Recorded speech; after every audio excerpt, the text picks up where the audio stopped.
আসসালামু আলাইকুম। আমি এখন আছি কক্সবাজারে।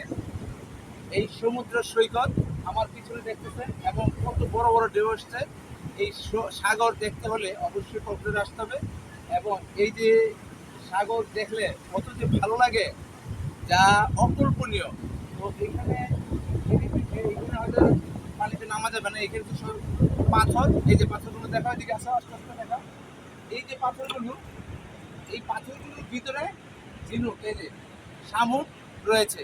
এই শামুক পাথরের ভিতরে হয়েছে, চিন্তা করেন। আমি এখানে এসে আশ্চর্য হয়ে গেলাম যে শামুক পাথরের ভিতরে ঢুকছে।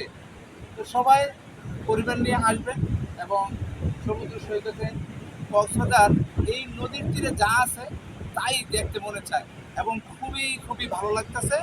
আমি আসছি, আমার স্বপ্ন ছিল যে কক্সবাজার, এবং এই যে ছোট ভাই আছে তার সাথে দেখা হবে, আর উনি আমাকে ভিডিও করে দিচ্ছে। তো সবাই ভালো থাকেন, সুস্থ থাকেন এবং দেশের পণ্যকে ইউজ করুন, দেশকে ভালোবাসুন। আল্লাহ হাফেজ।